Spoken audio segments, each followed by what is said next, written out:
That was not Colin's fault. Anyway, guys, meet Colin. Colin is one of my best friends. Today we're going to talk about living changed. By the way, bud, that was not on you. You don't think so? No. They were so close. Ugh. Okay, so living changed twins, right? Colin back there is my friend. Colin is pretty atheist. Yeah, I literally have to wear goggles. I don't want to. Colin there is pretty atheist though, right? Like, he's pretty, oh my goodness, what are we doing here, twin? Anyway, Colin is pretty atheist. He asked me one time, Colin said to me, he goes, Nate, how are you so happy? And after I hit this jump, I will explain to you my response. Oh, that was so cool. That was so cool. I feel so cool for that. So my response to that was, Colin, it's literally that Jesus aura. And that was it right there. All right, switch 180 out. Okay, Colin's gone over there. Do I go through here and like meet Colin? That'd be so cool. Living change, let's talk about it. Colin asked me that, right? Why would he ask me that? Because he sees I'm different. You can tell when you were friends with someone if they're different, right? The thing that's different about me is that I am the only one who's Christian on my friend group, right? I'm getting them there, but you know, I'm the only one right now. They know that. They openly know that about me. It's icy here, I'm a little scared. I'm good. Oh, I almost fell. They know that about me, but the only way you can't force them into it. You have to literally just live change and let them see that you're living change. That's the crazy part about it. What are we, so tech?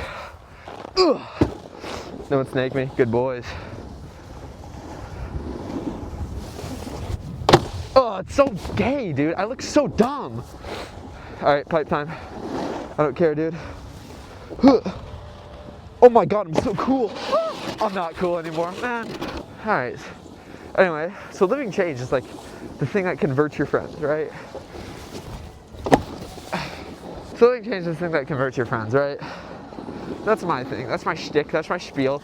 I will live by that till the day I die. And I believe, I could be wrong, but I'm like 99% sure it says in the Bible somewhere, live change, probably, somewhere, I don't know, not really sure, but I'm 99% sure about that. You live change and they will ask questions, they will see you're different. Colton drinks, hooks up with women, doesn't smoke actually, but like he notices I don't care about any of that, I have no interest in any of that, and they notice, like, people always notice, and eventually when you get to a certain point, you get what they call the Jesus aura, and that Jesus aura, that's when you can walk into a room, people know you're different. That is what you strive for. Jesus will literally make you happier. So, you take that love, you spread it. Take that love, spread it.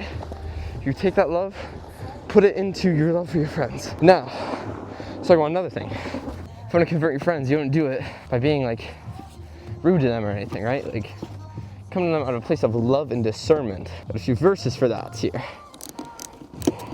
Let's look at Proverbs 17:17. So Proverbs 17:17 says, as iron sharpens iron, brother sharpens brother. Sharpening a brother is not a place of anger or rudeness or like, you're doing this wrong, you're gonna go to eternal damnation. You can warn them about hell, you can tell them what's up with hell, but like, you gotta do it out of a place of love, right? You gotta do that. Watch this 180 out. Like, dude, that's so sick. I just knew. I love that you just knew.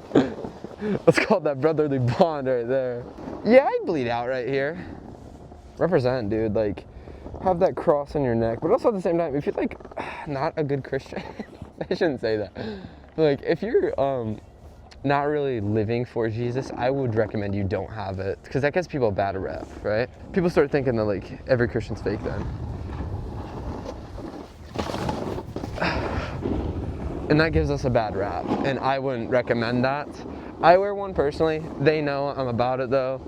That was very egotistical of me to say, but you know, they know I'm about it. We're gonna pop an ollie right here, and you go. That was such a bad ollie, oh my gosh. Okay, I literally need to, I don't want goggles on, but I literally need to right now, and it sucks. But like, you don't wanna give God a bad rap. So if you're not really living for it, just kind of take your time, get right with God first, and then you can kind of get back out there. Straight line. And then you can kind of get back out there. But like, you gotta represent, like, stand on things you believe. Someone says God isn't real, you gotta stand on that crap, bro. Like, I don't care if it's making a TikTok. I don't care if it's on TikTok Live. I don't care, bro. You gotta stand on that, though. I can't ollie today. Believing is a lot different from what we as Christians actually believe, right? Because we as Christians don't believe. We tend to know things. I will confidently say I know Jesus is real. Like, I'm so confident in it. Like, I didn't spray anything up there. I'm so confident in it.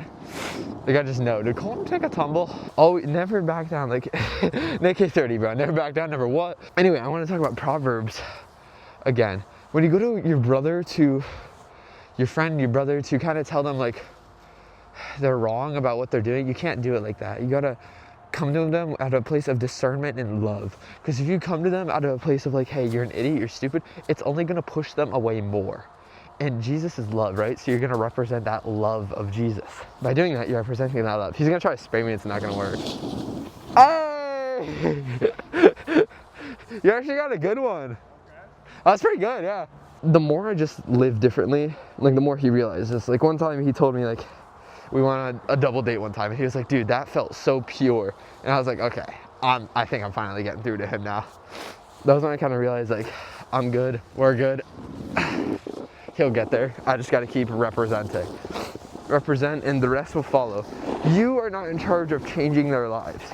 Only God can do that. Well, you probably could do that too in a certain way, but you're not fully in charge of that, right? God is the one who's actually going to change them. You are simply planting little seeds and God does the rest, right? That's all you do.